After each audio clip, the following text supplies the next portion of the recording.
Fernanda García Casanova y ahora es la materia de evaluación metodológica del deporte con el profesor Saúl Contreras Aguirre. Vamos a ver lo que es la unidad 1, el asesor técnico como metodológico deportivo. Tenemos las funciones directivas, las operativas y las funciones didácticas docentes. Para empezar vamos a hablar sobre las funciones directivas y tenemos aquí una imagen lo que nos representa el metodólogo deportivo.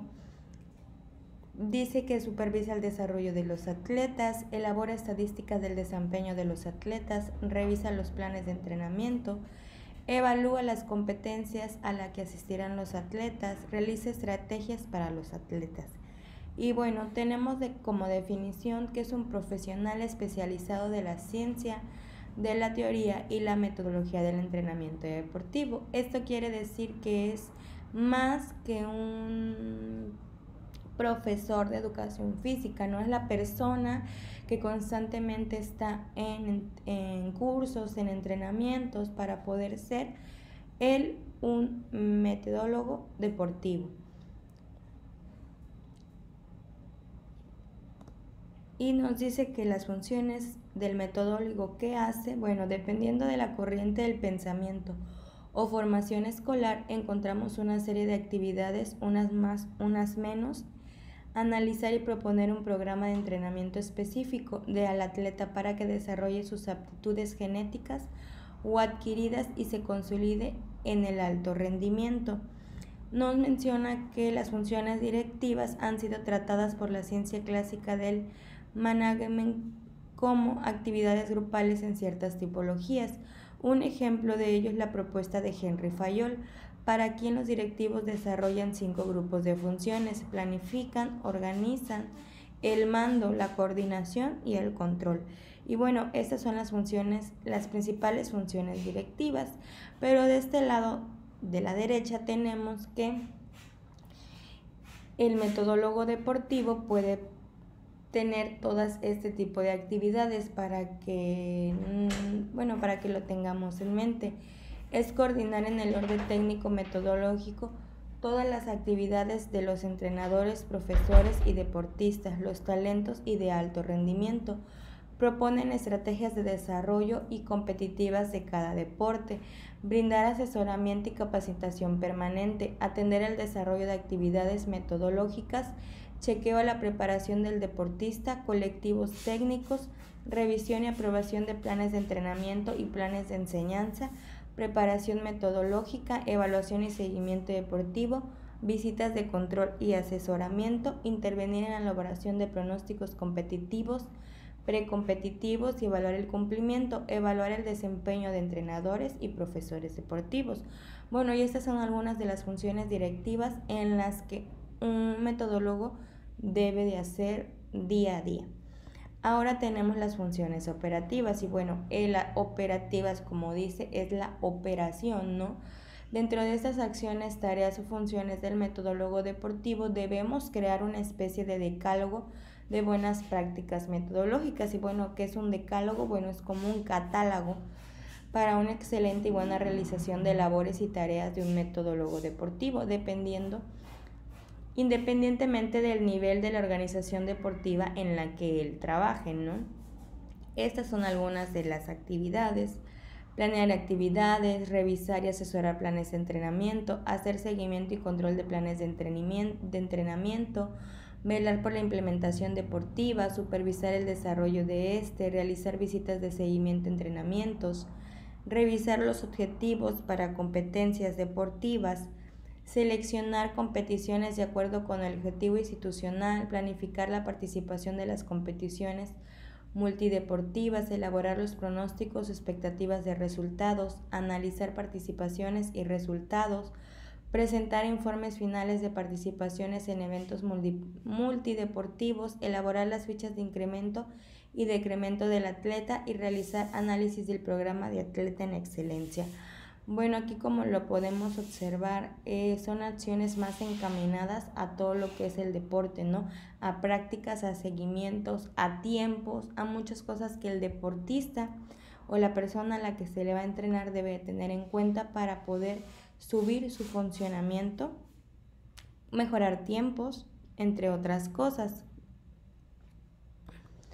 Y tenemos las funciones didácticas docentes. ¿Qué es la función de un planificador? Bueno, independiente de la planificación expuesta por el plantel educativo, la tarea de un profesor de educación física es planificar actividades prácticas que tendrá con su alumnado, así como lecciones teóricas. Bueno, esto nos encamina a que cuando hay un profesor dando clases a niños de primaria, él debe de tener un temario, más aparte una organización entre los temas que les va a dar día a día a los alumnos. Y esto es a lo que se refiere. Dice que en la función de docencia, una buena planificación cumplirá con la función del profesor de educación física. Será mucho más sencillo, ya que su trabajo principal es la enseñanza de todas las reglas, técnicas y métodos implementados en el deporte y sus derivados. Bueno, y aquí tenemos una secuencia didáctica donde podemos observar lo que puede hacer un profesor con un alumno, ¿no? Esto lo vamos a ver más adelante en la siguiente diapositiva.